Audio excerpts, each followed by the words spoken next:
A poor girl finds a millionaire dumped in a landfill, and what she did changed her life forever. The afternoon was drawing to a close, dragging its light across the mounds of rubble in the inner city estates of Manchester.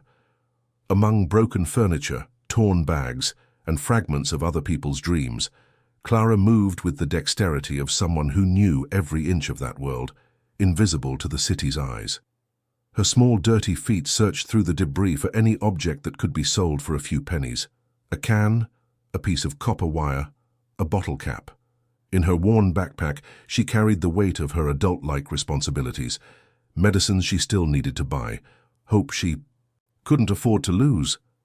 The orange sun descended behind the hills, painting the rooftops of houses stacked one upon another with gold, as if the estates were a giant puzzle hastily assembled by tired hands.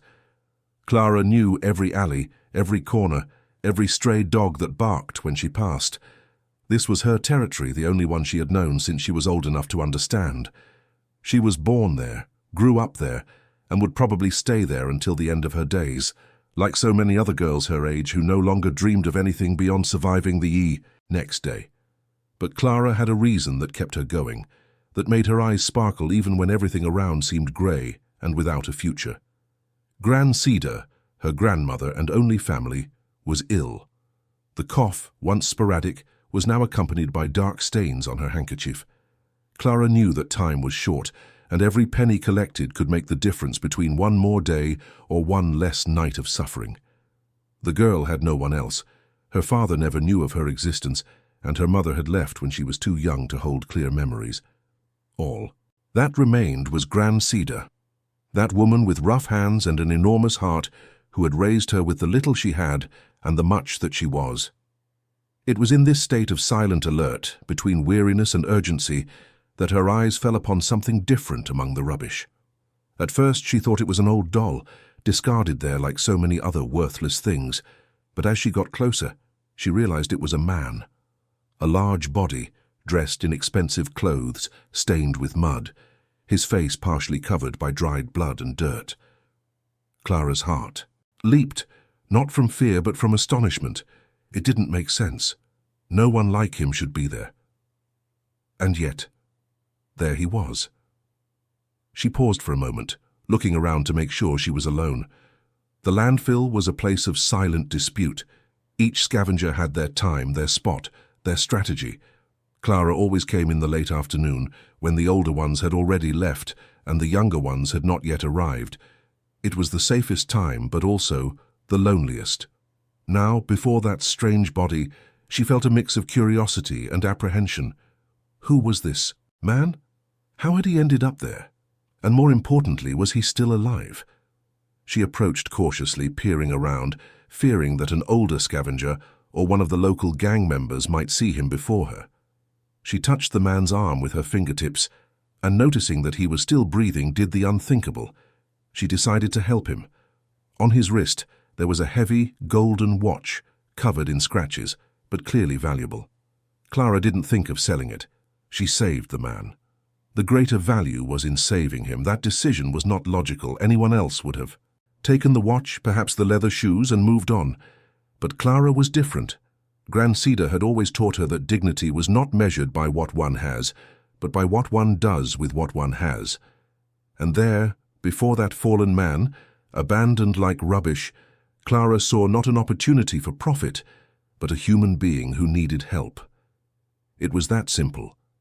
And complicated too.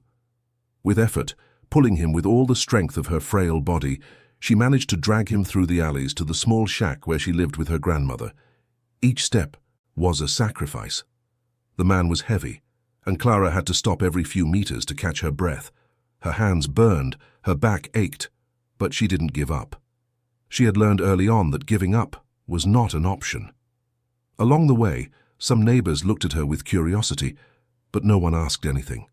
There, everyone minded their own business, and interfering in others' affairs could bring trouble. When she finally reached the shack, night had already fallen completely.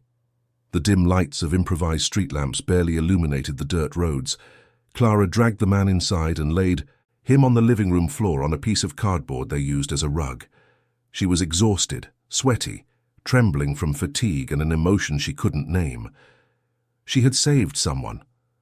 For the first time in her life, she felt she had done something truly important. Grancida, seeing the scene, was indignant. How could her granddaughter bring a stranger, unconscious, into the house, especially at such a delicate time? But when she realized his condition, the head wound, the confusion in his eyes, her heart, the heart of a woman who had suffered much, spoke louder. He needed care, and there, however humble it was a home. The old woman knelt beside the man and began to examine him with the experience of someone who had seen a lot in life. The head wound was nasty, but it didn't seem deep enough to be fatal. There were cuts on his arms, bruises on his face, and his clothes were torn in several places. Whoever he was, he had been through something terrible. Grancida took a clean cloth, soaked it in warm water, and began to clean the stranger's face. Clara stood beside her, watching in silence, her heart still racing. Gradually the man's face emerged from beneath the layer of dirt and blood. It was a mature face with marked expression lines, but still strong. He had stubble, grey hair, and an appearance that in other circumstances would have been imposing. Grancida sighed. This man was not from the inner city estates. Anyone could see that. His hands were too soft, his nails well kept, and even dirty. His clothes had a quality not seen around there. After cleaning his wounds and applying some improvised compresses, Grancida looked at Clara and said, her voice hoarse, from the cough that kept returning, "Girl, what have you done? This man could be anything. He could be dangerous. He could bring us trouble." Clara lowered her eyes, biting her lower lip. She knew her grandmother was right, but she also knew she couldn't have left that man there, abandoned like an animal. It wasn't right. It wasn't human. Gran, he was going to die there. No one was going to help him. I couldn't leave him. Grancida sighed again, but this time with a tone of understanding. She knew her granddaughter's stubbornness well, inherited from herself, no doubt. All right, girl, but if he wakes up and causes trouble, we'll turn him over to the police, agreed? Clara nodded, but deep down she knew she wouldn't do that. Something inside her told her that this man wasn't dangerous. He was just lost. And maybe, just maybe, she could help him find his way. The following days were filled with silence, mystery, and vigilance. The man woke up on the second day, but he didn't know who he was. He kept repeating the name Highland, which meant nothing to the girl or her grandmother. He startled at loud noises, and sometimes fixed his gaze on simple things like a glass or a button, as if trying to remember something. Grancida kept an eye on him, always suspicious, but gradually she began to realize that he posed no threat. On the contrary, he seemed lost like a child. In the first few days, the man barely spoke. He lay in the corner of the living room, staring at the tiled ceiling that let sunlight through in thin cracks. Clara brought him water, food, and he accepted everything with a grateful but distant look. It was as if he was there, but at the same time very far away. Grancida commented that he must have hit his head hard, and that losing one's memory happened. She had seen it on a soap opera. Clara, for her part, felt immense curiosity. Who was this man? Where did he come from? Why was he in the landfill? And most importantly, who had done this to him? Because she had no doubt that someone had. No one ended up in the middle of rubbish by chance, dressed like that. It had been deliberate. Gradually, the man became part of the household routine. He fixed the gate, cleaned the yard, fetched water when Clara couldn't. His polite and respectful manner contrasted with the harshness of that world of mud and improvisation. He spoke softly, asked permission for everything, and thanked them for every gesture, no matter how small.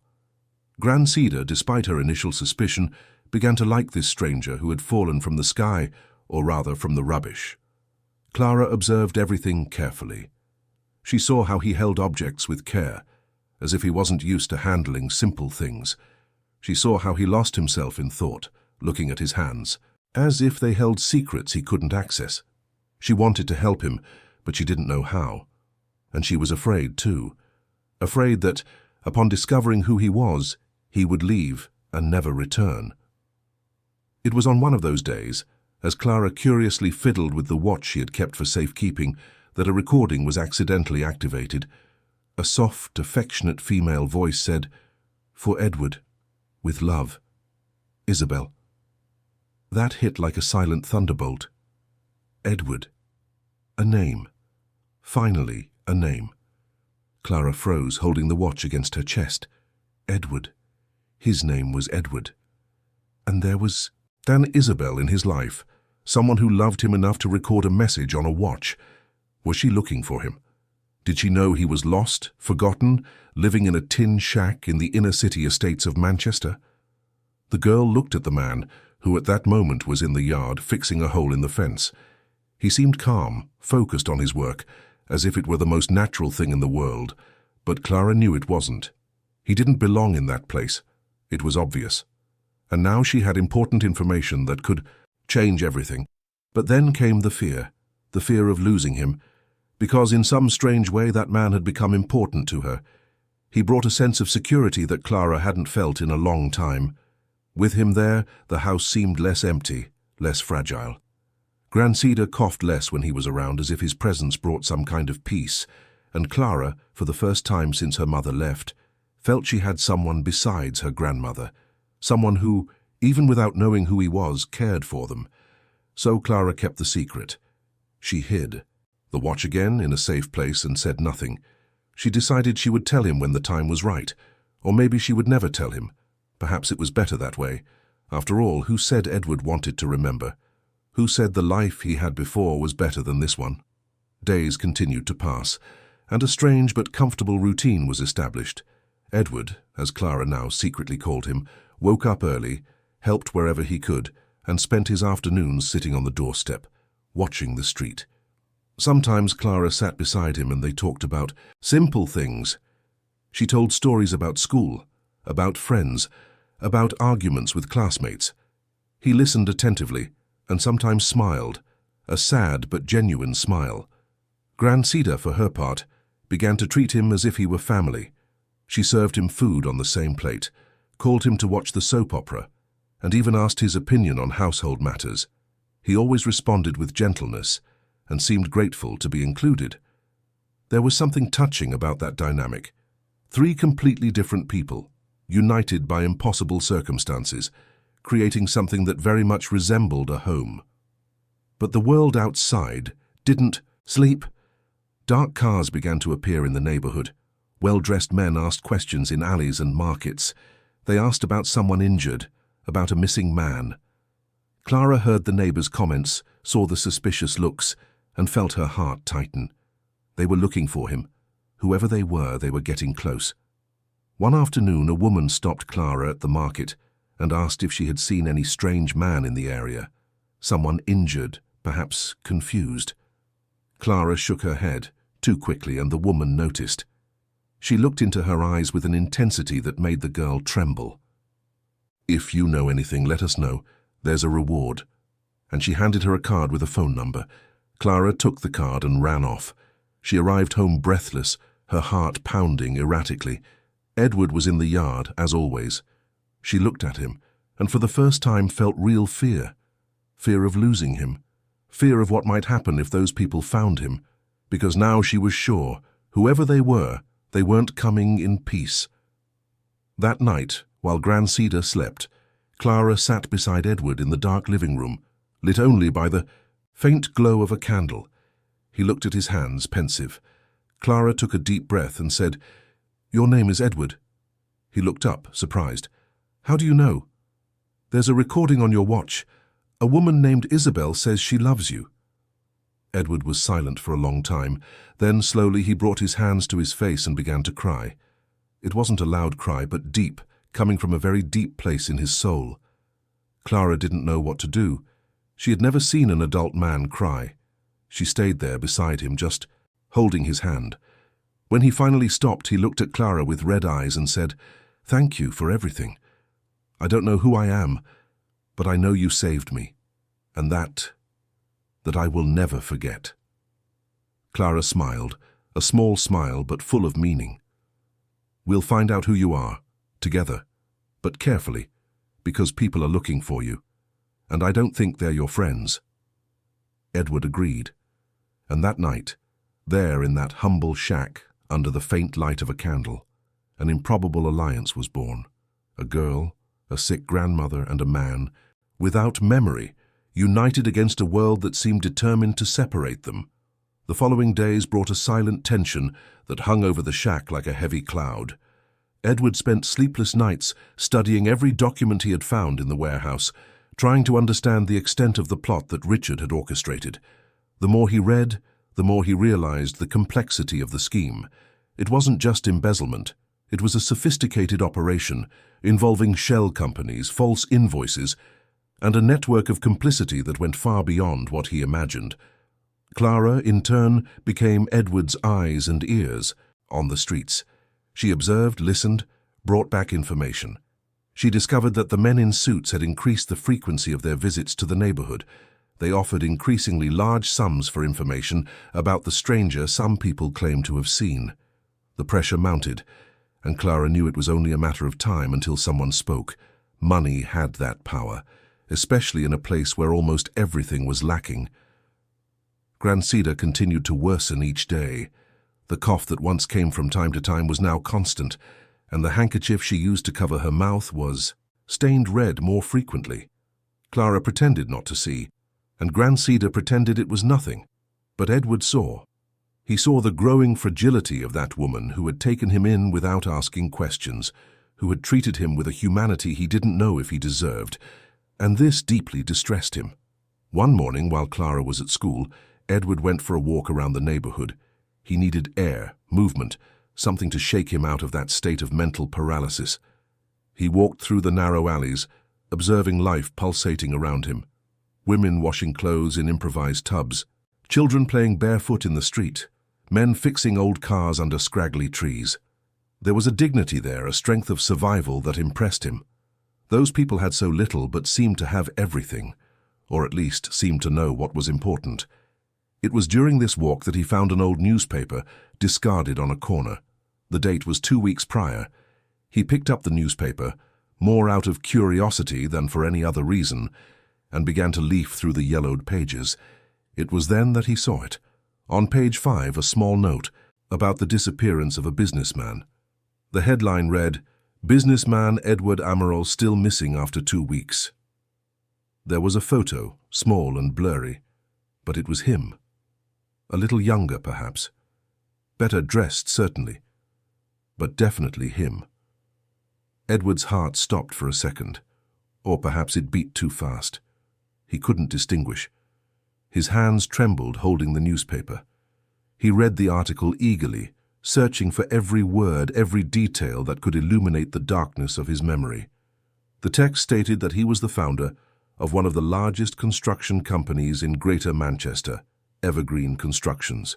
It said that he was involved in a financial scandal, accused of embezzling public funds in projects contracted by the city council. It said that he had mysteriously disappeared during a business trip to the countryside, and that the police were investigating both the possibility of him fleeing and something more serious. Edward felt his legs weaken. He leaned against a wall and continued reading. The article mentioned his wife, Felicity Amaral, who publicly appealed for information about his whereabouts. It also mentioned his partner, Richard Carter, who had temporarily taken over the company's management and declared that he was cooperating with the authorities. And it mentioned the Highland Trust, a charitable organization he had created years ago to help deprived communities. Highland. That name again. Edward had repeated that name dozens of times in recent days, without knowing why. Now it made sense, or at least it was starting to. The Highland Trust was his. He had created it. But for what? And what did it have to do with all this? He folded the newspaper and tucked it under his shirt. He needed to show Clara. He needed to share it with someone because he couldn't process it alone. The revelation didn't come as relief, but as a burden. Now he knew who he was, but he didn't know whom to trust. There was an abyss between the man who built mansions and the one who now cleaned chicken droppings in Grancida's backyard. When he returned home, Clara had not yet arrived from school. Grancida was lying down, sleeping restlessly.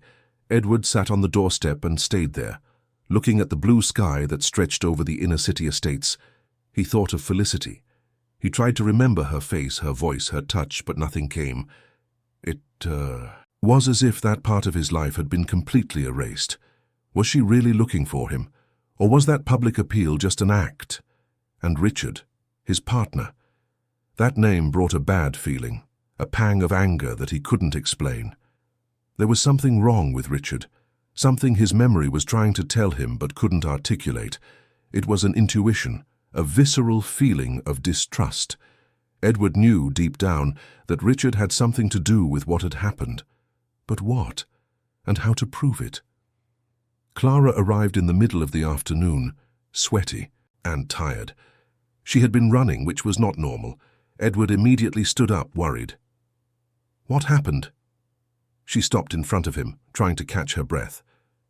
"There's a man on the corner near the school asking about you. He showed a photo of you, from before." Edward felt his blood run cold. "Did you talk to him?" "No, but he talked to several people. He offered money. A lot of money." They went inside the house. Edward showed the newspaper to Clara, and together they read the article again. The girl was silent for a long time, processing the information. When she finally spoke, her voice was low, almost a whisper. "So you're rich, very rich." Edward looked at her, trying to understand what was going through her mind. "It seems so. Or I was. I don't know what I am now. And people are looking for you. People who might not want you well." "Yes, I think so." Clara bit her lip, thoughtful. "We need to find out what happened, why you were in the landfill, who put you there, and why." Edward agreed. But how? He had no resources, no allies, not even a functional identity. He was trapped in a body that didn't remember its own history, in a place that wasn't his, surrounded by dangers he couldn't name. It was like being in the middle of a labyrinth without a map, without light, without a visible exit. It was Grancida who later that night gave the first clue. She had woken from her nap and, hearing their conversation, joined them in the living room. She looked at the newspaper, looked at Edward and said, "Boy, if you are who this newspaper says you are, then you have power. Real power. Not the power that comes from money, but the power that comes from knowing things. A big businessman like that always knows things, knows secrets, and secrets are worth more than gold." Edward looked at the old woman with admiration. She was right. If he was really involved in a corruption scandal, then he had information that could compromise many people. And maybe, just maybe, that information was exactly the reason why they had tried to get rid of him. "But how do I find out what I know if I don't remember anything?" Edward asked, frustrated. "You go back." "There," Grancida said simply. "Go back to your world, but carefully, without revealing yourself, just observing, listening. People talk when they think no one is listening." Clara was terrified. "Gran, that's dangerous. If they find out he's alive, they'll try again." "That's why he can't appear as Edward Amaral," Grancida replied, coughing. "He appears as someone else, someone invisible, someone no one looks at twice." Edward understood immediately. She was suggesting he disguise himself, that he return to his old life not as the missing businessman, but as one of the common people, someone who would go unnoticed. It was risky, but it made sense, and perhaps it was the only way to discover the truth. In the following days, they began to plan. Clara used some of the money she had saved to buy simple clothes for Edward at a thrift store: old jeans, a faded t-shirt, worn trainers. Grancida cut his hair, leaving it shorter and messier, and Clara, using a makeup kit she had received from a teacher, managed to darken his skin a little, making him look more weathered by the sun and hard work. The transformation was impressive.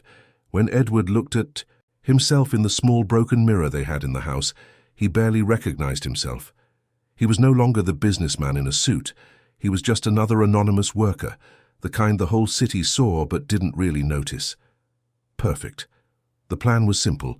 Edward would go to the Evergreen Construction's headquarters, not as a visitor but as a potential candidate for a janitorial position. He would try to get an interview, or at least enter the building, and from there he would observe, listen, try to gather information. Clara insisted on going along, but Edward refused. It was too dangerous. She had to stay with Grancida, taking care of her, maintaining the normal routine so as not to arouse suspicion. On the appointed morning, Edward left early. He took 2 buses until he reached the upscale neighborhood where the company headquarters was located. The contrast was brutal, from tin shacks to glass buildings, from dirt roads to smooth asphalt, from one world to another, separated by only a few kilometers, but which might as well be different universes. He stood on the pavement in front of the building, looking up. It was a modern, 15-story building, all mirrored glass. At the entrance, the name Evergreen Constructions shone in chrome letters. Edward felt a tightness in his chest. That was his, or had been. He had built that, or at least his former self had built it. But now, looking from the outside, it seemed so distant, so alien, as if it belonged to another person in another life. He took a deep breath and entered. The lobby was spacious, with marble floors and glass walls. There was a reception desk at the back, where a young woman with pinned-up hair and a professional smile attended to visitors. Edward approached, trying to appear confident but humble. "Good morning, I came to inquire about janitorial positions." The receptionist looked him up and down, assessing him. "Do you have a CV?" "No, miss, but I'm a hard worker. I do everything. Cleaning, maintenance, loading. Whatever is needed." She sighed, clearly not very interested. "Look, we're not hiring right now, but if you want to leave your contact information, I'll write it down here, and if something comes up, we'll call you." Edward was about to respond when he heard a familiar voice coming from the elevator. He turned instinctively and saw a tall man in a grey suit, wearing glasses, talking to another younger man. It was Richard, his partner. Edward felt his heart pound. He stood paralyzed, observing. Richard laughed, gestured, seemed completely at ease. There was nothing in his demeanor to suggest worry or guilt. He was in control, totally in control. Edward quickly lowered his head, pretending to look for something in his pocket. He couldn't be recognized. Not now. He waited until Richard and the other man left the building, and then turned his attention back to the receptionist. "Thank you, miss, but I'll come back." "Another day." He left quickly before she could respond. He stood on the corner, observing from afar. Richard got into a black car, a luxury sedan, and drove away. Edward memorized the license plate. He didn't know yet what he would do with that information, but he knew it was important. He spent the rest of the day circling the area, observing the movement. He saw employees leaving for lunch, talking in groups. He saw delivery drivers, security guards, executives. He tried to catch fragments of conversation, something that might be useful, but it was difficult. People spoke softly or about trivial things, nothing that would reveal the secrets he was looking for. In the late afternoon, tired and frustrated, he decided to return. He took the bus back to the inner-city estates, feeling defeated. He had risked so much and gained so little. Perhaps this plan wouldn't work. Perhaps he would never discover the truth. But when he arrived home, Clara was waiting for him with news. She had gone to the neighborhood internet cafe and, with the help of an older friend who understood computers, had researched the Highland Trust, and what she discovered changed everything. The Highland Trust had been created 5 years ago by Edward Amaral, with the aim of building affordable housing for low-income families. In the early years, it had been a success. Hundreds of families had benefited. But in the last 2 years, construction had stopped. The foundation's money, which came from private donations and public funds, seemed to have evaporated. There were allegations of embezzlement, overbilling, and phantom projects. And at the center of it all, 2 names, Edward Amaral and Richard Carter. Clara showed him the printed news articles she had found. Edward read everything with growing attention. Now the pieces began to fit together. The Highland Trust was the key. That's where the money had disappeared, and someone, probably Richard, had set it up so that Edward would take all the blame. That's why the scandal. That's why the disappearance. Edward was the perfect scapegoat. "There's more," Clara said, her eyes shining. "I found the foundation's address. It's nearby, in an abandoned warehouse in the North End. We could go there, see if there's anything." Edward looked at the girl with a mixture of pride and concern. She was too brave for her own good. But she was also right. If they wanted answers, they would have to go after them. Waiting wouldn't help. That night, after Grancida slept, Edward and Clara went out. They walked through the dark streets of the inner city estates until they reached the indicated address. It was a large warehouse with peeling walls and broken windows. There was a rusty padlock on the gate, but it was open. They entered cautiously. Inside, the warehouse was empty. Or almost. There were some old tables, broken chairs, stacks of archive boxes in a corner. Edward went straight for the boxes. He opened the first one and found papers. Many papers. Contracts, receipts, construction plans. He began to examine everything, with Clara illuminating with a flashlight she had brought. It was then that he found it. A folder marked Confidential. Inside, there were documents that proved everything. Proof of bank transfers to shell accounts, contracts signed by Richard in the Foundation's name, overbilling for materials and services, and at the bottom of the folder, a document that made Edward's blood run cold. A resignation letter, with his forged signature, transferring all control of the Foundation to Richard. Edward held the document with trembling hands. That was the proof.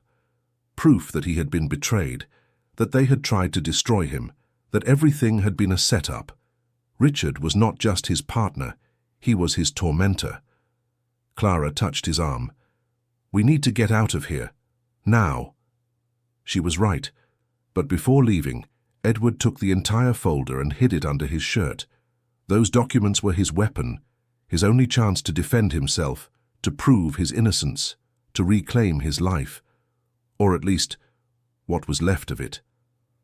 When they left the warehouse, they heard the sound of approaching cars. They quickened, their pace turning into a dark alley. They hid behind a rubbish container and waited. 2 black cars stopped in front of the warehouse. Men in suits got out, looking around. One of them was talking on the phone, clearly irritated. Edward and Clara remained motionless, barely breathing. After a few minutes that seemed eternal, the men entered the warehouse. This was their chance. They ran without looking back, until they were safely back at the shack. That night, neither of them could sleep. They knew they had crossed a line. There was no turning back now. They had the evidence, but they also had a target painted on their backs, and the game, which was once about survival, was now about life or death. The days that followed were marked by constant vigilance and a fear that settled like an unwelcome guest in the small shack. Edward spent sleepless nights studying every document he had found in the warehouse, trying to understand the extent of the plot Richard had orchestrated. The more he read, the more he realized the complexity of the scheme. It wasn't just embezzlement. It was a sophisticated operation involving shell companies, false invoices, and a network of complicity that went far beyond what he imagined. Clara, in turn, became Edward's eyes and ears on the streets. She observed, listened, brought back information. She discovered that the men in suits had increased the frequency of their visits to the neighborhood. They offered increasingly large sums for information about the stranger some people claimed to have seen.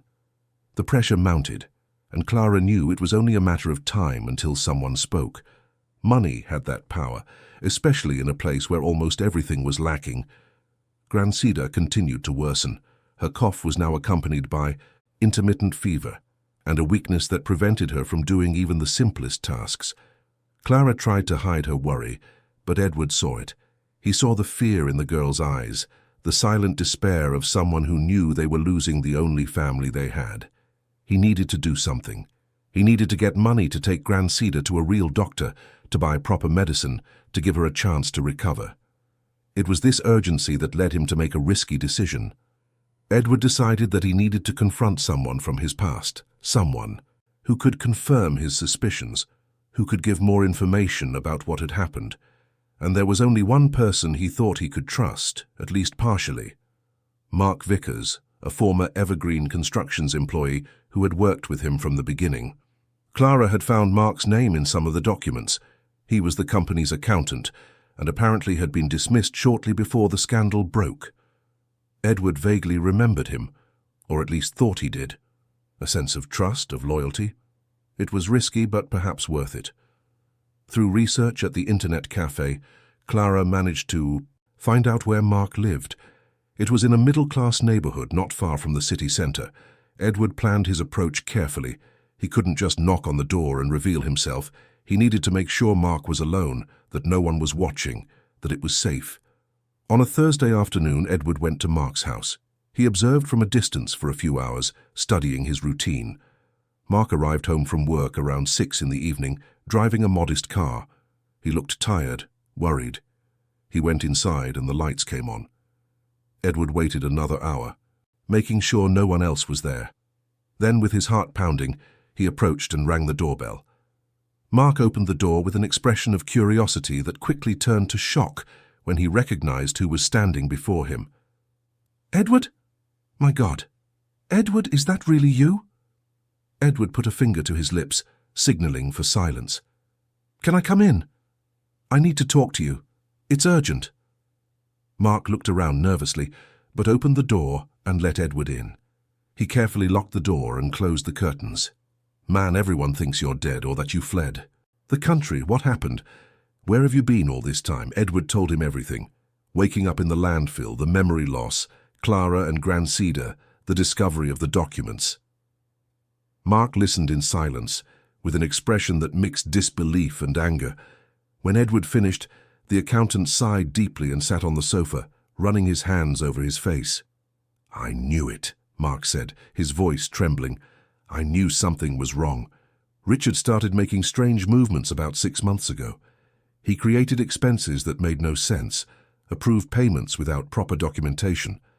I questioned it, tried to warn you, but he always made excuses, said you were aware of everything.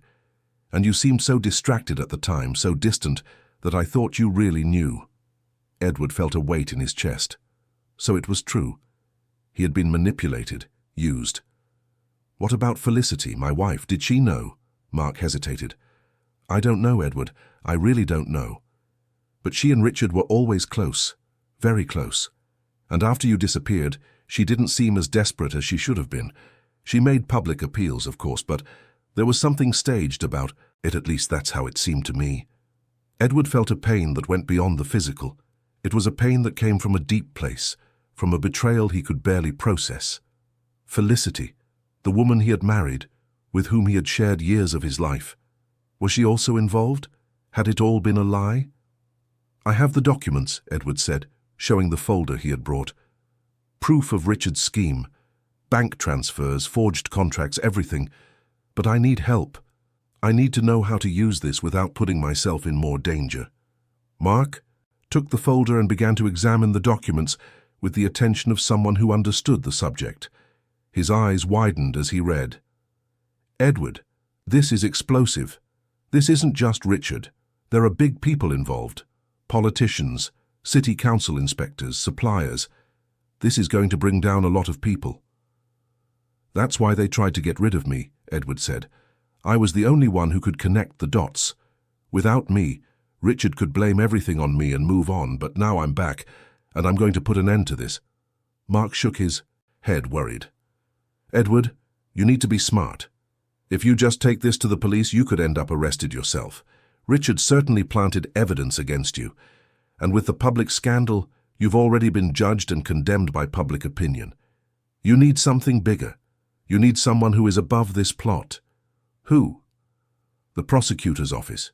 There's a prosecutor, Arthur Mills, who has been investigating corruption cases in civil construction. He's incorruptible, or at least that's what they say. If you can reach him with this evidence, he can protect you and open a formal investigation." Edward pondered. It made sense. But how to reach this prosecutor without being captured first? "Can you help me? Can you arrange a meeting?" "I can try, but it will take a few days. And you need to stay hidden. If Richard finds out you're alive, he'll take drastic measures." Edward agreed. He spent a few more hours talking with Mark, gathering information, planning the next steps. When he finally left the accountant's house, it was already dark night. He felt a little more hopeful, but also more aware of the danger he was in. He was playing a dangerous game, and his adversaries had no scruples. When he arrived back at the shack, he found Clara sitting outside, crying. His heart sank. "What happened?" "It's Gran," Clara said between sobs. She got very sick. Very sick. I called the neighbor, and she said we need to take her to the hospital, but I don't have money for the bus or for anything. Edward didn't think twice. Let's go. Now. He entered the shack and found Grand Cedar lying on the thin mattress, gasping for breath, her lips purplish. She was having difficulty breathing and her body trembled with a high fever. Edward carefully picked her up in his arms, surprised by how light she was, and ran out with Clara rushing behind him. There was no taxi in that area, and calling an ambulance would take an eternity if one even came. Edward went down the slope, carrying Grand Cedar with Clara by his side, until they reached the main avenue. There they managed to stop a rideshare driver who, seeing the emergency, agreed to take them to the nearest public hospital. In the emergency room, chaos reigned. People were waiting everywhere, sitting on the floor in the corridors in rows of chairs. Edward reached the reception desk and demanded immediate attention. The attendant, a young and tired woman, looked at Grand Cedar and immediately called a nurse. She recognized the urgency. Grand Cedar was taken inside, and Edward and Clara remained in the waiting room. They sat side by side in silence, each lost in their own fears. Clara held Edward's hand tightly, as if fearing that if she let go, he would disappear. Edward looked at the floor, feeling an overwhelming weight. That woman who had taken him in without questioning, who had treated him with dignity when he was just a stranger, was now fighting for her life, and he felt powerless. It was during this agonizing wait that Edward had time to think about everything that had happened, about who he was before and who he was becoming now.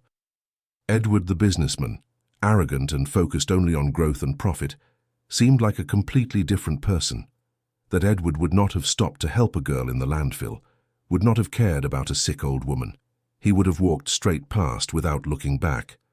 But the Edward who was there sitting in a public hospital waiting room, holding the hand of a frightened girl, was another. It was an Edward who had learned the value of compassion, gratitude, humanity. Clara and Grand Cedar had given him much more than shelter. They had given him a second chance to be a better person. Hours passed. Clara eventually fell asleep leaning on Edward's shoulder. He stayed awake, watching, thinking. It was then that he saw, on the television mounted on the waiting room wall, a news report that made his blood boil. The report was about an inauguration, a new charity campaign by the Highland Trust, now under new management. The camera showed Richard Carter smiling, cutting a red ribbon surrounded by politicians and journalists. He spoke about renewal, about second chances, about the commitment to continue the legacy of Edward Amaral, unfortunately absent due to tragic circumstances, and beside Richard, also smiling, was Felicity. She wore an elegant dress, her hair impeccably styled, and held Richard's arm in a way that left no doubt. They were not just colleagues. There was an intimacy there, a complicity that went far beyond the professional. Edward felt a dull rage grow within him. It wasn't just about the personal betrayal, although that hurt deeply. It was about the hypocrisy, the farce that was being staged in his name. Richard and Felicity were using his absence to benefit themselves, to build an image of benefactors, while stealing money that should help the most needy. It was repugnant.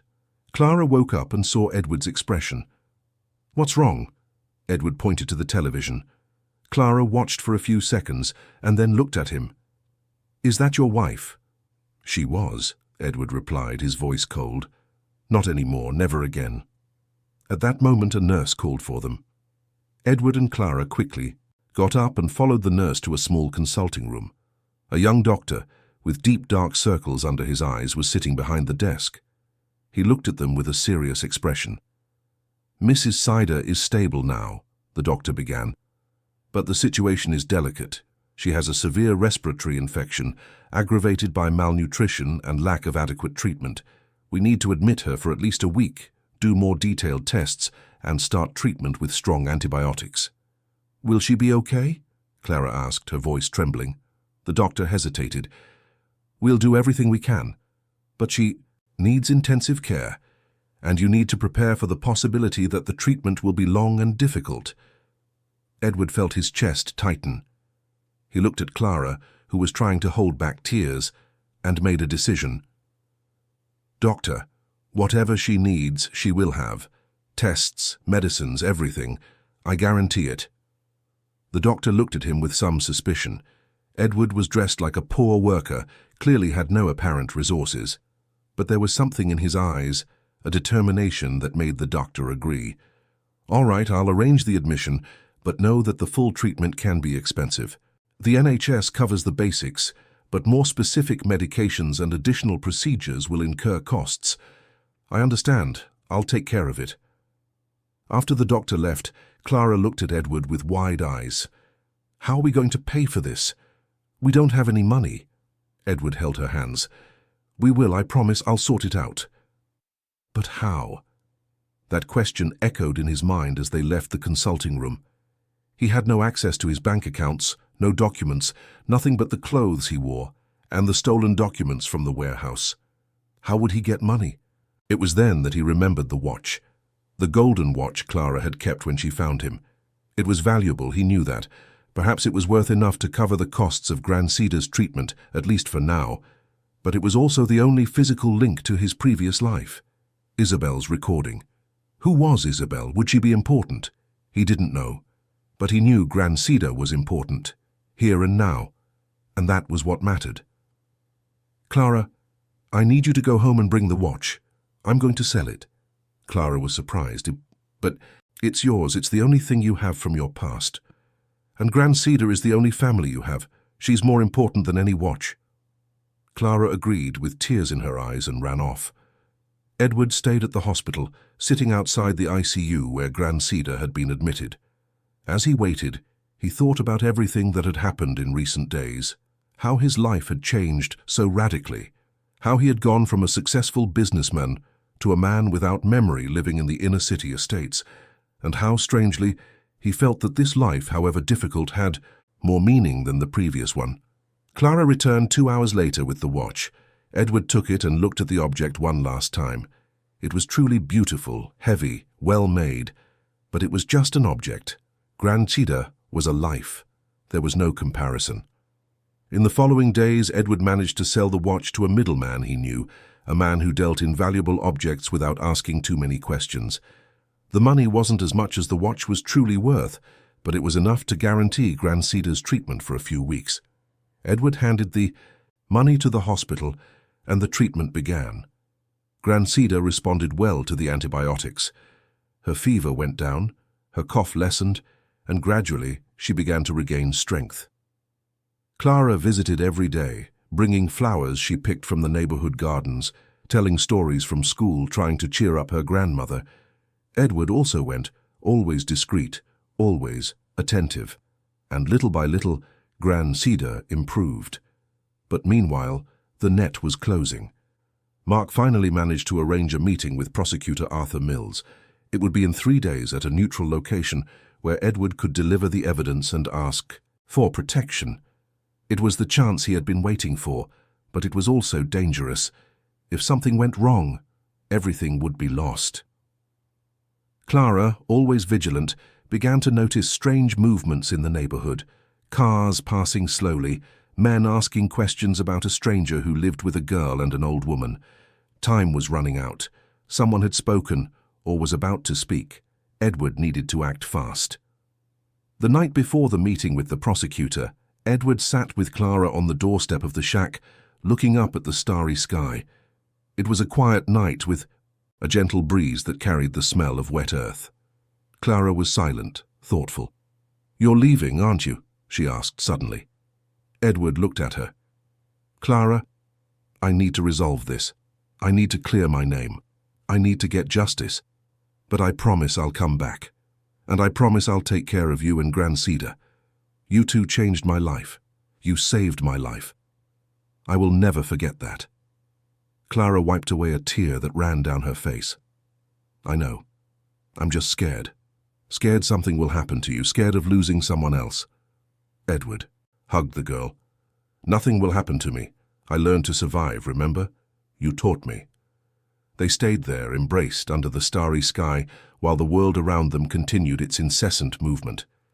And they both knew, without needing to say it, that the next few days would be decisive.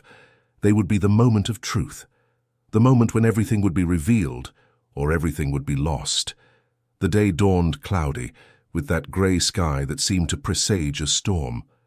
Edward woke early with a knot in his stomach that wasn't from hunger but from anxiety. Today was the day. The day he would meet Prosecutor Arthur Mills and deliver the evidence that could change everything. The folder with the documents was hidden in an old backpack Clara had prepared for him. Simple, discreet, nothing that would attract attention. Clara was already awake when he left the improvised room where he slept. She had prepared coffee and was sitting at the table with a serious expression on her face. "Are you sure about this?" she asked without preamble. Edward nodded. "I am. It's the only way." "What if it's a trap? What if Mark has betrayed you?" The possibility had crossed Edward's mind more times than he cared to admit, but he needed to trust someone, and Mark, for all he could remember and feel, was the best option. "I have to take the risk, Clara. If I do nothing, I'll be running forever, and you'll both continue to be in danger because of me." Clara didn't answer, but her eyes said everything. She was afraid of losing him, but she also understood. It was a decision that had to be made. After coffee, Edward got ready. He put on the simple clothes he used as a disguise, but this time he took more care. He needed to look presentable but not draw attention. Mark had instructed that the meeting would be in a discreet cafe in the city centre, far from both the upscale neighbourhood and the inner city estates. A neutral place where they wouldn't be easily recognised. Before leaving, Edward went to the hospital to visit Grand Cedar. She was awake, sitting in bed, still weak but visibly better. Her eyes lit up when she saw him. "Boy, you came early today." "I came to say goodbye, Grancida. I'm going to sort out some important things, but I'll be back soon." The old woman looked at him with that wisdom that only those who have lived much and suffered much possess. "You're going to face them, aren't you? The ones who harmed you?" Edward was surprised. She knew. Of course she knew. Grancida was illiterate, but she wasn't foolish. "Yes, I am. I have to do this." "Then go with God, boy, and be strong. But remember, revenge doesn't bring peace. Justice does." "But revenge? No." Edward nodded, engraving those words in his mind. He said goodbye with a tight hug and left. In the corridor, he found Clara waiting. She had skipped school to accompany him to the bus stop. She said nothing, just walked beside him. When they reached the stop, Clara finally spoke. "If you're not back by tonight, I'm coming after you." "Don't do that. If something goes wrong, you stay here taking care of Grancida. Promise?" Clara bit her lip, but agreed. "I promise." Edward took the bus and left. Throughout the journey, he observed every person, every car, alert for any sign that he was being followed. But he saw nothing suspicious. The bus followed, its normal route crossing the city, and Edward got off a few blocks before the agreed point as a precaution. He walked through the busy streets of the centre, blending into the crowd. The cafe was on a quiet corner, an old establishment, with wooden tables and a smell of fresh bread coming from the kitchen. He entered, looked around, and saw Mark sitting at a table in the back, alone. Or at least, he appeared to be alone. Edward approached and sat down. Mark was nervous. It was noticeable. His hands trembled slightly and his eyes frequently darted around. "Did you bring the documents?" was the first thing he asked. "I did. Where's the prosecutor?" "He's coming. Said he'd arrive in a few minutes. Asked us to wait here." Edward didn't like the answer. Something felt wrong. "Mark, are you sure we can trust him?" "I am. Arthur Mills is known for his integrity. He won't betray you." But Mark's expression didn't match his words. There was something he wasn't saying. Edward felt the survival instinct he had developed in recent weeks trigger an alert. He was about to get up when the cafe door opened. A man entered. In his 50s, grey hair, a discreet but well-cut suit. He had the posture of someone accustomed to authority, but without the arrogance that usually accompanied it. It was Prosecutor Arthur Mills. Edward recognized him by his air of seriousness and determination. Arthur looked around, located Mark, and approached. He sat at the table without ceremony. "You are Edward Amaral?" he asked, looking directly at Edward. I am. I've been following your case. It's good to see you alive. Many people believe you fled or worse, but I always had my doubts about the official narrative. Mark told me your story. It sounds like something out of a movie, but in this country, reality surpasses fiction. Edward felt a little more confident. There was something genuine about Arthur. I brought evidence, documents that show I was a victim of a setup. My partner, Richard Carter, embezzled millions through the Highland Trust and framed me. Arthur extended his hand. May I see? Edward hesitated for a second, but then handed him the backpack. Arthur opened it and began to examine the documents carefully. As he read, his expression grew increasingly serious. After a few minutes, he looked at Edward. This is serious, very serious. It's not just Richard. There are public officials involved, shell companies, a deep-rooted corruption scheme. I know. That's why I'm here. I need protection, and I need the truth to come out. Arthur nodded. I will open a formal investigation, but you need to enter a protection program. Until this is resolved, you are in real danger. The people involved in this won't want this to come to light. They already tried to get rid of you once. I accept, but I have one condition. The girl who saved me, Clara, and her grandmother, Grancida. They also need protection. Without them, I wouldn't be here. Arthur looked at him with respect. I will arrange it. They will be safe. At that moment, the cafe door opened again. Edward felt his blood run cold when he saw who entered. It was Richard, and he wasn't alone. Two large men, clearly security guards, entered with him. Richard looked directly at Edward, and a cold smile formed on his lips. Mark stood up from his chair, pale. Richard, what are you doing here? Mark, Richard said, approaching. Did you really think I wouldn't find out? You're not as discreet as you think. Edward immediately realized what had happened. Mark had been followed, or worse, he had been pressured to reveal the meeting. He looked at the accountant, who avoided his gaze, and understood everything. Mark had given in. They had probably threatened his family, or he simply got scared. It didn't matter anymore. Arthur stood up, interposing himself between Richard and Edward. Mr. Carter, I suggest you leave immediately. This is an official meeting of an ongoing investigation. Any interference will be considered obstruction of justice. Richard laughed, an unpleasant sound. Prosecutor, you are being deceived. This man is a fugitive criminal. He embezzled millions from the foundation we created together and tried to blame me. I have proof of that. Real proof, not these forged documents he probably showed you. His evidence seems quite authentic, Arthur replied, undeterred. Authentic? He was missing for weeks. He had plenty of time to fabricate anything. Prosecutor, I am here to seek justice. This man needs to be arrested. The tension in the cafe was palpable. The other customers had realized something was wrong and began to leave discreetly.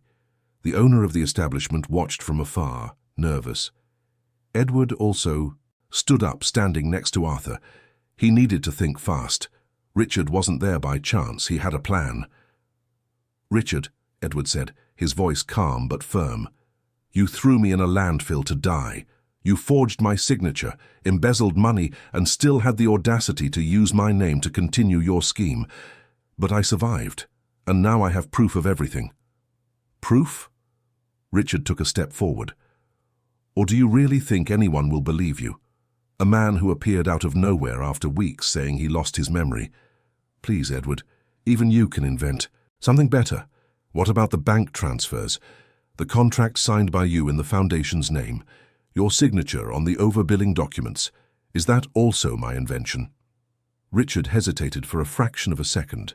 It was enough for Edward to realize he had hit the nail on the head. Arthur also noticed and took a step forward. Mr. Carter, I suggest you withdraw. These accusations will be formally investigated. If you have anything to declare, do so through your lawyer. But Richard didn't move. Instead, he made an almost imperceptible gesture to his security guards.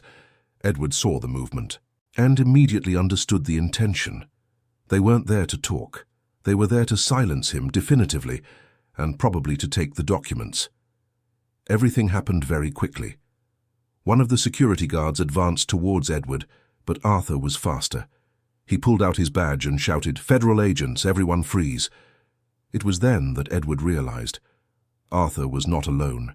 He had agents positioned outside. The cafe door was kicked open, and 3 federal agents, armed, entered. Richard's security guards stopped immediately, raising their hands. Richard turned pale, realizing he had fallen into a trap. "Richard Carter," Arthur said with a voice of authority. "You are under arrest on suspicion of corruption, embezzlement of public funds, document forgery, and attempted murder. You have the right to remain silent. Anything you say can be used against you." The agents handcuffed Richard and his security guards. Mark was leaning against the wall, trembling, probably calculating what his fate would be. Arthur looked at him. "Mark Vickers, you will also have to give a statement. If you cooperate, we can consider your situation." Edward stood in the middle of the cafe, still processing everything that had happened. It had been a trap, yes, but not for him. Arthur had used the meeting to lure Richard, and it had worked. Richard's arrogance, his need to be in control, had been his downfall. Arthur approached Edward. "Forgive the theatrics, but we needed to catch him in the act. Trust me, with just the documents it would have been difficult. But now we have him interfering in an investigation, trying to intimidate, and best of all, he himself confirmed details that only the guilty party would know." Edward nodded, still stunned. "And now you come with us. We'll put you in protective custody and start the official process. Clara and Grand Cedar will also be protected, as I promised. But Edward, be prepared. This is going to be long. There will be hearings, testimonies, media exposure. Your life will change again. As long as it's for the better this time, I'm ready." In the days that followed, the story exploded in the media. The missing businessman who had returned from the dead. The corruption plot involving millions of pounds. The betrayal of a partner. The downfall of politicians and public officials. It was the scandal of the year. Edward was taken to a safe house, where he gave detailed depositions about everything he remembered and everything he had discovered. Clara and Grand Cedar were also transferred to a protected location, a simple but comfortable house in a quiet neighborhood, where they would have 24-hour security. Grand Cedar continued her medical treatment, now with access to private doctors paid for by the Witness Protection Program. During the investigations, more details came to light. Felicity, Edward's wife, was not directly involved in the corruption scheme, but she knew about everything. She had become involved with Richard while Edward was still missing, and the two planned to completely take over the company and the foundation. When confronted, she did not deny it. She merely said that Edward had changed in recent years, that he had become obsessed with work and distant, and that Richard was there when she needed him. It was a weak justification, and she knew it. Edward, hearing her testimony, felt a deep sadness. Not for the loss of Felicity, he had already overcome that, but for realizing that his previous life had been empty, built on fragile foundations. He had accumulated wealth and success, but lost what truly mattered: genuine human connections, purpose, meaning. 3 weeks after Richard's arrest, Edward finally received permission to visit Clara and Grand Cedar without escort. He arrived at the house where they were staying on a sunny afternoon. Clara saw him through the window and ran out to hug him. It was a tight embrace, full of emotion, longing, gratitude. Grand Cedar was in the living room, sitting in a comfortable armchair, with a blanket over her legs. She had gained weight, her cheeks were fuller, and her eyes had that sparkle Edward hadn't seen in weeks. The treatment was working. She was recovering. "Boy," she said, her voice still weak but firm. "You're back." "I'm back, Grand Cedar, and this time to stay." They talked for hours. Edward told them everything that had happened, the revelations, the arrests, the ongoing legal process. Clara listened, fascinated, asking questions, wanting to understand every detail. Grand Cedar just smiled, that wise smile of someone who knew that in the end, justice would prevail. At the end of the visit, Edward made an announcement. "I have regained control of Evergreen Constructions. Richard is in prison and all his assets have been confiscated. The Highland Trust will be completely restructured, and I want both of you to be a part of it. Clara, you will study at the best school in Manchester. Grandcita, you will have all the necessary medical care and a dignified home. And together, we will make the foundation truly work. We will build homes for families who need them. We will give opportunities to children like Clara. We will truly make a difference." Clara began to cry, tears of joy and emotion. Grandcita simply held Edward's hand and said, "You are a good man, Edward, a real man, not because of the money you have, but because of the heart you carry." Edward felt his eyes well up. Those words meant more to him than any award or recognition he had ever received. As the sun set outside, painting the sky orange and pink, Edward looked at those two women who had changed his life. A poor girl who chose to save a stranger instead of taking advantage. An old woman who opened her home and her heart without asking questions. They had given him much more than shelter. They had given him his humanity back. And Edward knew that his life from then on would be dedicated to giving back, not just to them, but to all who needed it. Because he had learned in the hardest way possible that a person's true value is not in what they accumulate, but in what they share. Not in the power they wield, but in the compassion they show. And that lesson, forged in the rubbish and mud of the inner city estates of Manchester, was the greatest wealth he could have acquired. The months that followed were a period of profound transformation. Edward faced a long and exhaustive process of rebuilding, not only his company and reputation, but primarily himself. The court hearings were draining, with Richard's lawyers trying every possible tactic to discredit his testimony and the evidence presented. But Edward had something they didn't expect: the truth, documented in detail, and a determination forged in the adversities he had faced. The media offered no respite. Reporters camped at the door of the safe house, wanting exclusive interviews, seeking every detail of the story. How had a rich businessman ended up in a landfill? How had he survived?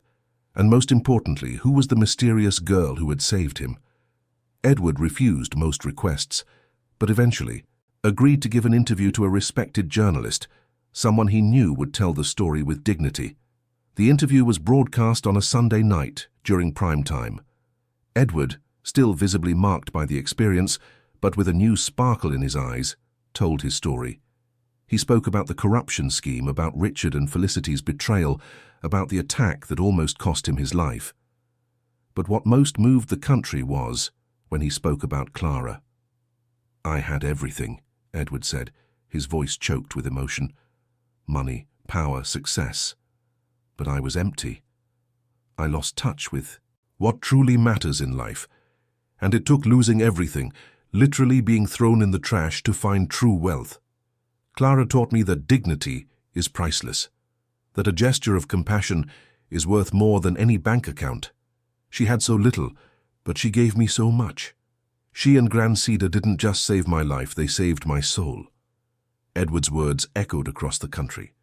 On social media, thousands of people shared the story, commented on Clara's courage, on Grandcita's kindness. Many said the story had restored their faith in humanity. Others stated that they needed to review their own priorities in life.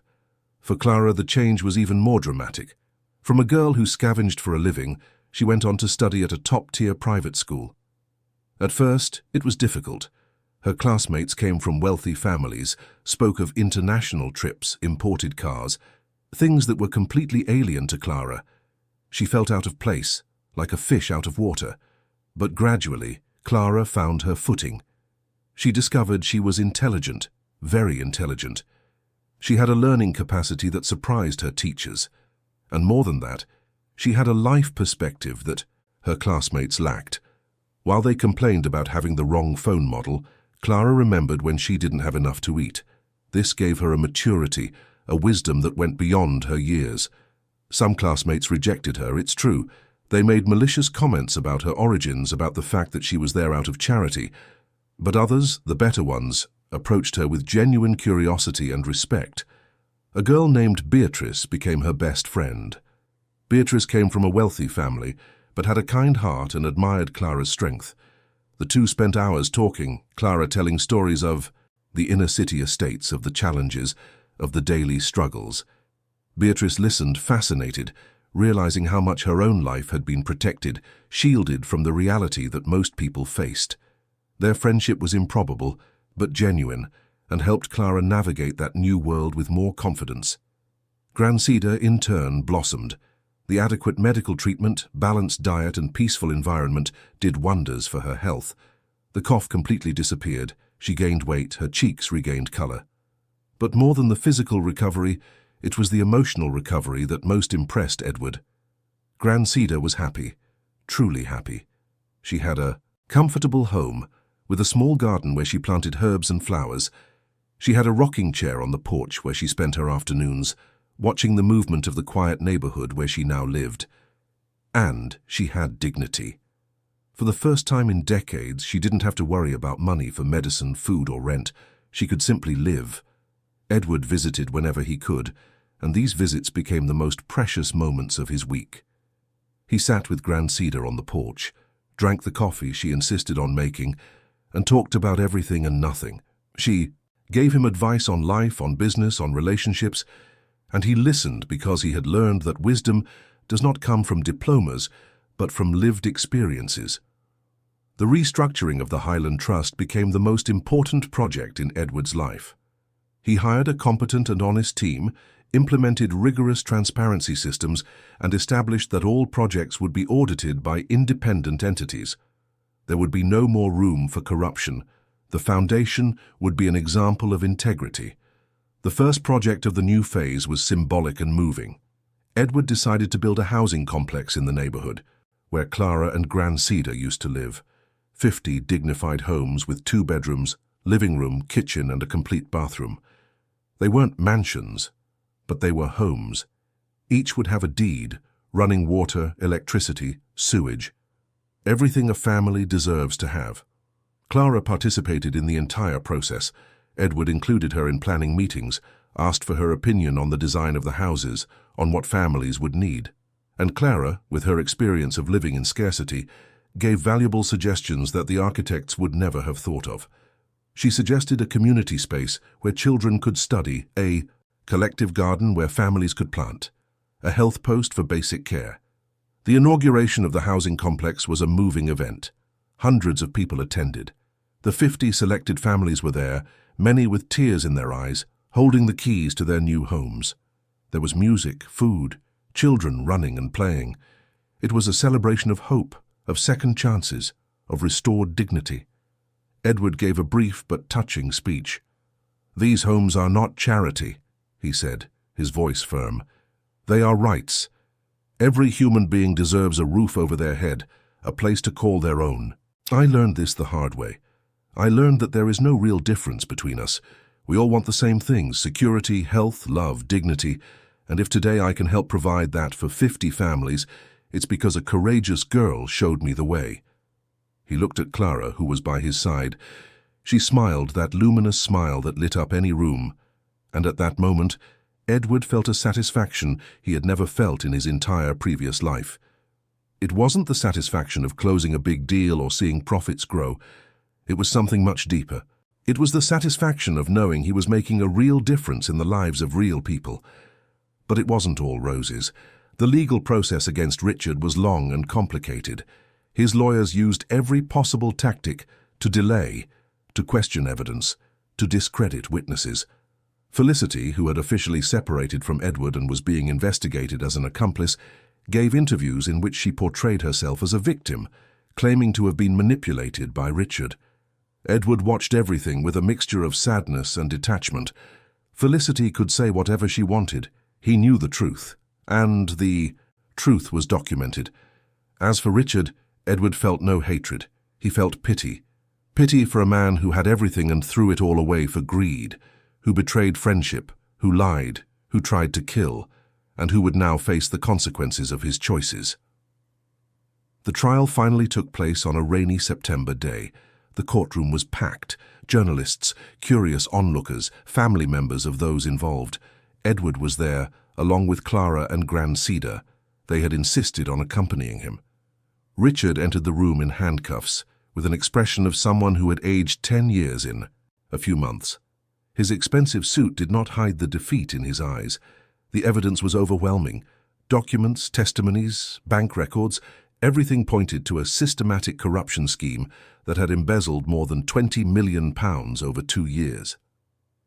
Prosecutor Arthur Mills conducted the prosecution masterfully, dismantling every argument from the defense, and when it was Edward's turn to testify, he did so calmly and precisely, recounting every detail of what he had discovered. Richard had the chance to speak in his own defense. He tried to blame others, tried to minimize his involvement, tried to claim he had been influenced by third parties. But his voice trembled, his arguments were weak. It was clear to everyone in the room that he was lying. The jury had no doubts. Richard Carter was sentenced to 15 years in prison for corruption, embezzlement of public funds, document forgery, and attempted murder. When the sentence was read, Richard bowed his head. Edward looked at him, and for a moment their eyes met. There was a mutual recognition there, a recognition that choices have consequences. Edward nodded slightly, not in triumph, but in closure. That chapter of his life was over. Felicity managed a deal with the prosecutor, providing information about others involved in exchange for a reduced sentence. She was sentenced to 3 years in a semi-open prison regime. Edward did not attend her trial. There was no need. That woman no longer had a place in his life. With the legal process finalized, Edward could finally concentrate completely on reconstruction. Evergreen Constructions was in good hands, managed by competent and honest professionals he had hired. The company grew again, but now with a different purpose. Each project included a social counterpart. For every luxury building constructed, the company committed to building affordable housing. For every commercial development, the company invested in schools or health clinics in deprived communities. The Highland Trust expanded its activities.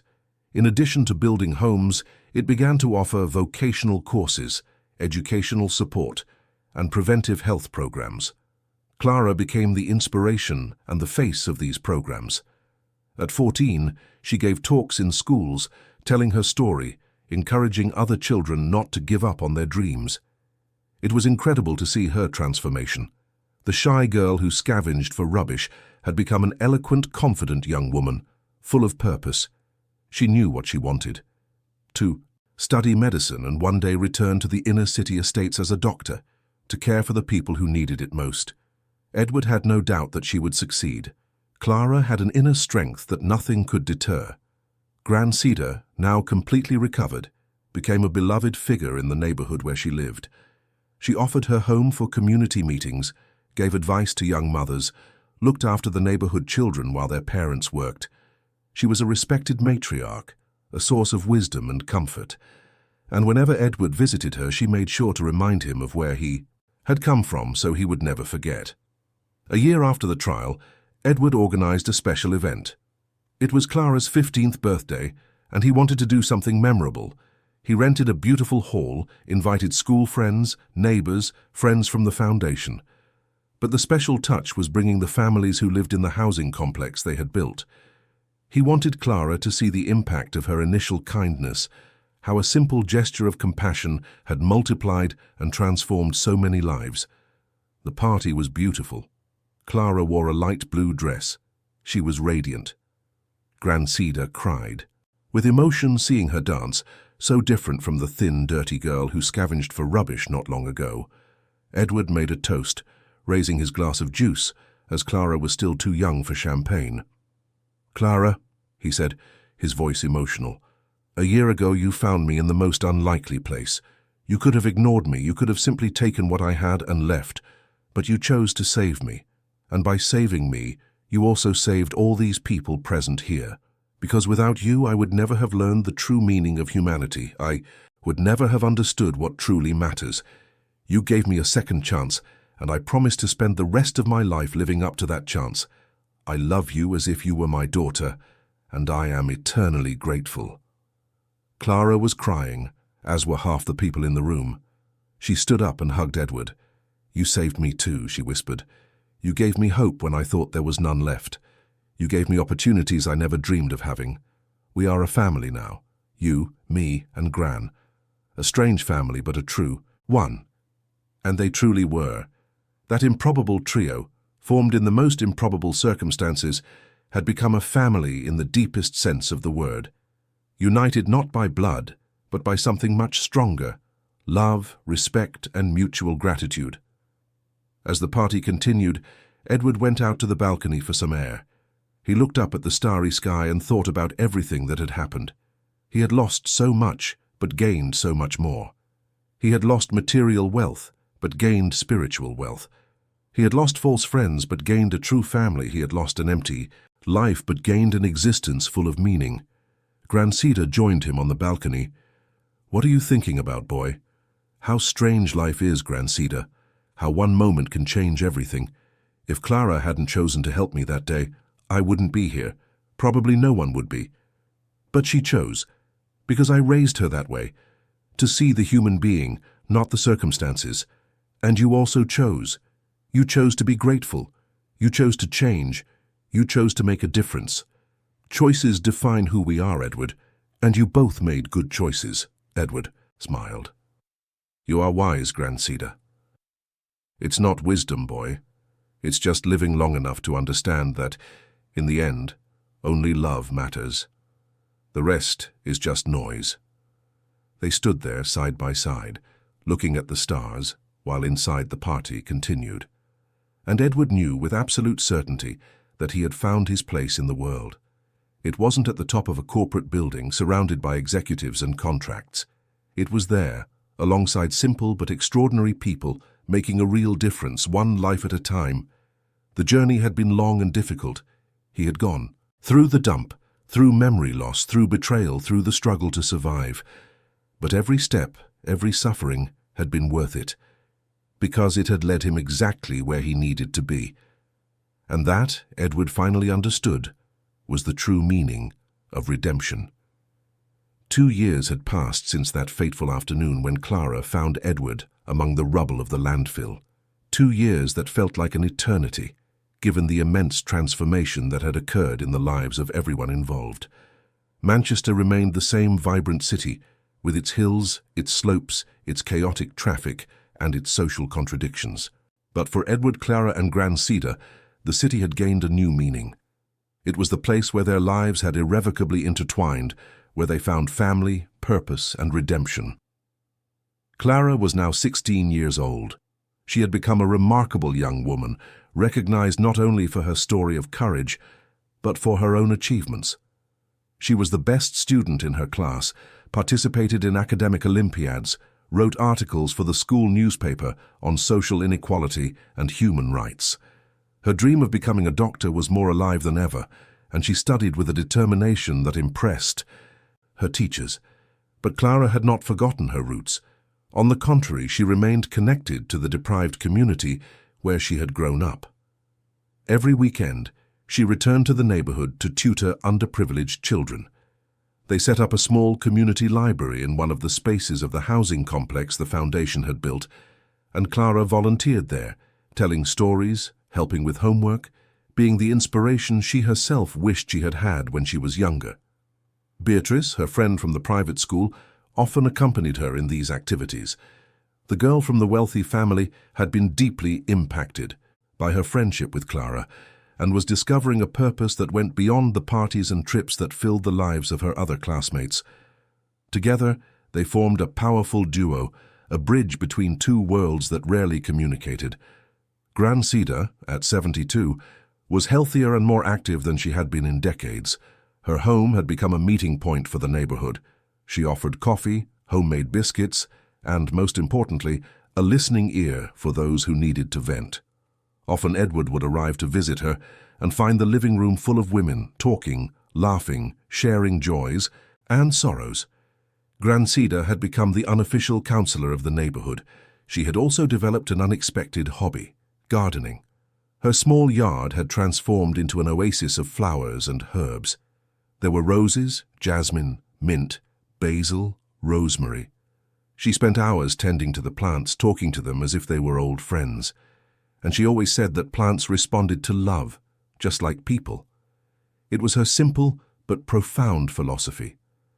Edward continued to lead Evergreen Constructions and the Highland Trust, but his approach was completely different from before.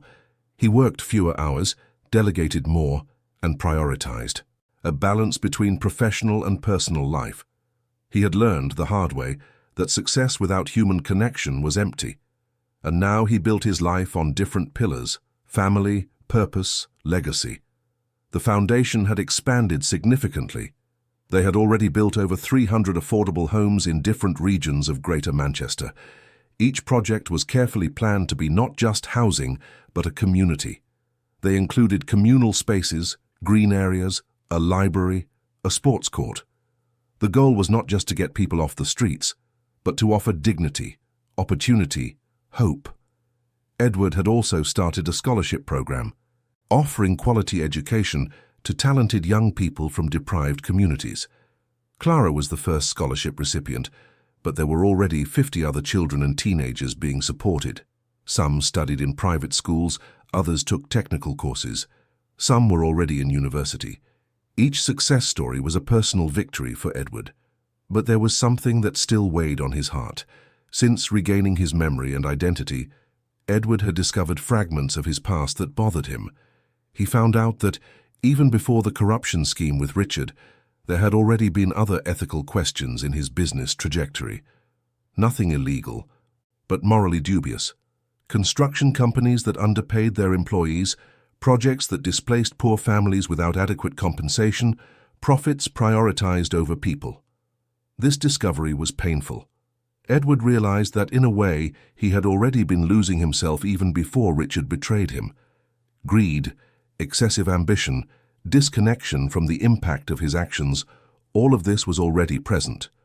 Richard merely exploited a loophole that already existed, and that meant Edward had his own responsibility in all of it. It was Grancida who helped him process this guilt.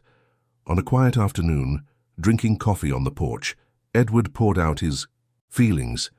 He spoke about the mistakes of the past, about the decisions he had made focusing only on profit, about the people he had probably hurt without even realizing it. Grancida listened in silence, with that infinite patience that only the elderly possess. When he finished, she placed her hand on his and said, "Boy, everyone makes mistakes. Everyone has things in their past they wish they could change. What matters is not who you were, but who you are choosing to be now. You can't go back and fix what's already done, but you can do things differently, from now on. And that's what you're doing. You're building homes for those in need, you're educating children, you're giving opportunities. This doesn't erase the past, but it creates a better future. And that's all we can do, in the end." Those words brought peace to Edward. He understood that redemption was not about perfection, but about direction. It wasn't about never having made a mistake, but about recognizing mistakes and doing things differently. And he was doing things differently every day. One Saturday morning, Edward received an unexpected call. It was Mark, the accountant who had inadvertently led Richard to him on that crucial day at the cafe. Since then, the two hadn't spoken much. Mark had testified at the trial, helping to convict Richard, but carried enormous guilt for having been used as a tool of betrayal. "Edward," Mark said on the phone, his voice hesitant, "I know I have no right to ask for anything after everything that happened, but I need to talk to you, personally. It's important." Edward agreed to meet. They arranged to meet in a public park, on a bench under a leafy tree. Mark arrived punctually, visibly nervous. He sat beside Edward and remained silent for a few moments, as if searching for the right words. "I wanted to apologize," he finally began. "I know I've apologized before, but I need to say it again. I hate myself for being weak, for letting Richard pressure me, for revealing our meeting. If I had been stronger, perhaps none of that would have happened." Edward looked at him with understanding. "Mark, you were as much a victim as I was. Richard manipulated you, threatened you. You didn't have a real choice, and in the end you did the right thing. Your testimony helped put him in jail. There's nothing to forgive because you're not guilty."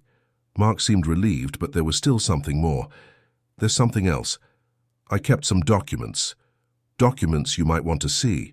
They are old company records from projects years ago. I thought it might be important for you to better understand everything that happened."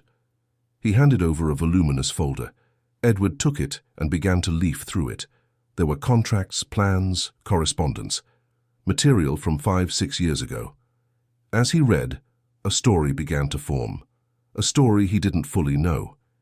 He discovered that the Highland Trust had not been his idea. It had been the idea of a woman named Isabel Thorne, a social architect who worked on affordable housing projects. Isabel had approached Edward years ago, presenting an innovative project for building sustainable communities. Edward, then still idealistic, had fallen in love with the idea and the woman who presented it. Together, they created the foundation. Isabel was the soul of the project, the visionary. Edward provided the resources and business infrastructure. For 2 years they worked side by side, building homes, transforming lives, and inevitably they fell in love.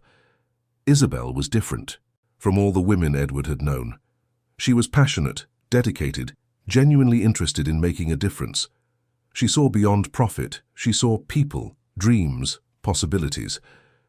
But then something happened. Edward found documents of a heated discussion between him and Isabel. She accused him of diverting the foundation's focus, of accepting projects that benefited his personal businesses more than the community. She said he was losing sight of the original purpose, and in the next document a letter of resignation. Isabel left the foundation, left Edward disillusioned. Edward felt his heart tighten as he read that. He began to remember hazy fragments of memory. Isabel. He remembered her now. Dark hair, intense eyes, a smile that lit up any room. He had loved her, truly loved her. But he let ambition speak louder. He began to make concessions, to accept questionable projects, to prioritize business growth over social impact. And Isabel, seeing the man she loved transform into something she didn't recognize, left. "Isabel," Edward whispered. "The watch." The recording on the watch was hers. Mark nodded. "Yes, she gave you that watch on the first anniversary of the foundation. She said it was so you would never forget the time you were dedicating to changing lives. But you forgot, Edward. Not literally, but in practice, and she left. Where is she now?" "I don't know. After she left the foundation, she disappeared. I heard she went up north, continued working with affordable housing there, but I'm not sure." Edward closed the folder, feeling a whirlwind of emotions. Isabel was the missing piece of the puzzle. It was she who had planted the seed of good that he now cultivated, and it was she whom he had disappointed, betrayed not with another person but with his own corrupted values. The pain of this discovery was profound. That night, Edward talked to Clara about Isabel. He told her the whole story, showing her the documents. Clara listened attentively, noticing the emotion in his voice. When he finished, she asked, "Do you want to find her?" Edward thought. Did he want to? Part of him desperately did. He wanted to apologize. He wanted to show what he had become. He wanted her to see that it hadn't been in vain. But another part was afraid. Afraid of disappointing her again. Afraid of discovering that she hated him. Afraid of reopening wounds. That might be better left to heal. "I don't know, Clara. I don't know if it would be fair to her." Clara took his hand. "Edward, you've changed. Truly. And if there's anyone who deserves to know that, it's her. Because she's the one who planted that seed of good in your heart. She deserves to see the tree that grew." Those words resonated with Edward. Clara was right. He needed to find Isabel, not to win her back, not just to ask for forgiveness, but to show that her dream hadn't died, that the Highland Trust was alive, stronger than ever, doing exactly what she had dreamed of. It took weeks of research, but they finally managed to locate her. Isabel Thorne was in Leeds, working as an architecture professor at the Federal University and coordinating housing projects in deprived communities. Edward sent a letter, a long letter, telling her everything that had happened. Richard's betrayal, the attack, Clara, his transformation, the restructuring of the foundation. He asked if she would agree to talk to him. The answer came 2 weeks later. Isabel agreed. They arranged a meeting in Manchester, at a quiet cafe, away from the curious eyes. Of the media. Edward was as nervous as he hadn't been in a long time. What would she think of him? How would she see him? Isabel arrived exactly on time. She was in her early 40s now, shorter hair, a few grey strands, but the same intense eyes Edward remembered. She sat across from him, and they spent a few seconds just looking at each other, measuring, recognizing. "You look different," she finally said. "Lighter, less consumed." "I am different," Edward replied. "I learned the hardest way there is. I lost everything, including myself, and I found something much better in the process." They talked for hours. Edward recounted every detail of his journey, from waking up in the landfill to rebuilding the foundation. Isabel listened intently, and sometimes her eyes filled with tears. When he finished, she remained silent for a long time. "You know what's most incredible?" she finally said. "It's that you had to lose everything to find what you already had. When we created the foundation, you were passionate, dedicated. But gradually, you let yourself be seduced by success, by money, by power. I saw it happen and tried to warn you, but you couldn't see it, or didn't want to. I know, and I deeply regret having disappointed you. It's not about disappointing me, Edward. It's about yourself, about who you wanted to be versus who you were becoming. And what makes me happy, what truly moves me, is knowing that you found your way back. Not for me, not for the foundation, but for yourself. Because you met a courageous girl who showed you the true value of humanity. Would you like to meet her? Clara. She's here in Manchester." Isabel smiled. That smile Edward remembered so well. "I'd love to." The next day, Edward arranged a meeting. He took Isabel to Gran Cedar's house where Clara was waiting for them. When the two saw each other, there was an immediate connection. Isabel saw in Clara the same strength, the same compassion she had tried to instill in Edward years ago, and Clara saw in Isabel an inspiring woman, someone who had dedicated her life to making a difference. They talked for hours, sharing stories, dreams, visions on how to change the world. Gran Cedar prepared coffee, biscuits, and was happy seeing that union of kind souls. Edward watched from afar, feeling immense gratitude. Those three women, each in her own way, had shaped who he was now. Before Isabel returned to Leeds, Edward extended an invitation.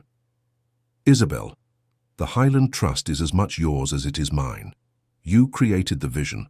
I merely provide the resources. I would like you to come back, not as an employee but as a co-founder. Let's do together what we should have always done." Isabel considered carefully.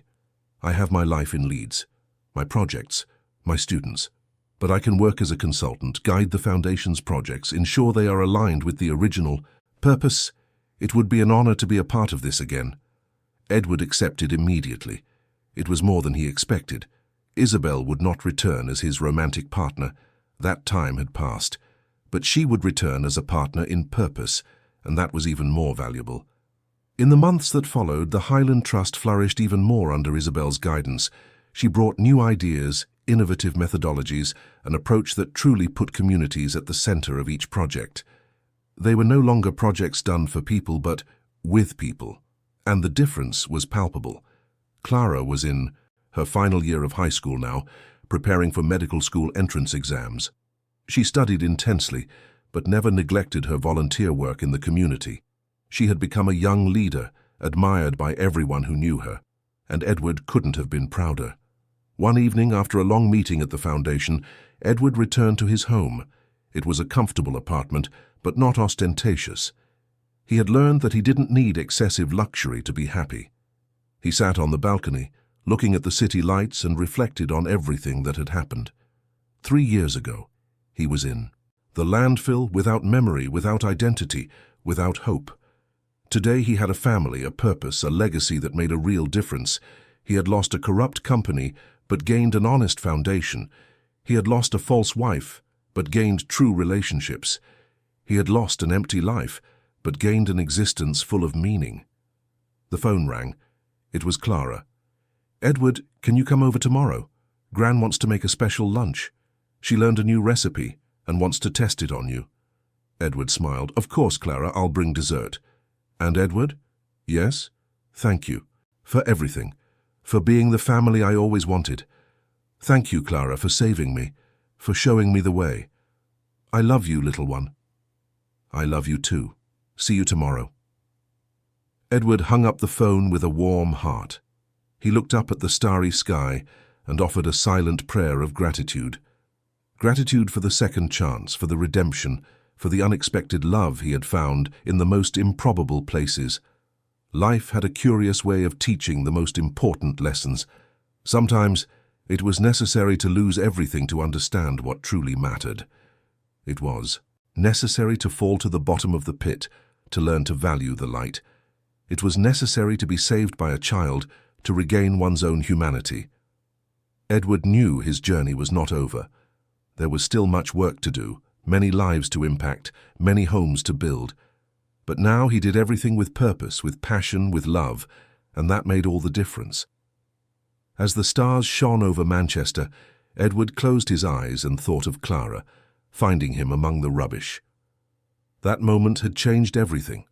A moment of pure compassion, of genuine humanity, had created a wave of transformation that continued to expand, and he finally understood the most important lesson of all.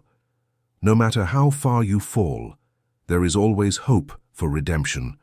There is always the possibility to start over, to do things differently, to be better. One only needed the courage to accept help when it came, the humility to acknowledge mistakes, and the determination to build a future different from the past. That night, Edward slept in peace. For the first time in many years, perhaps for the first time in his life, he was truly at peace with himself. And he knew that no matter what happened, he had a family that loved him, a purpose that guided him, and a legacy that would endure far beyond his own existence.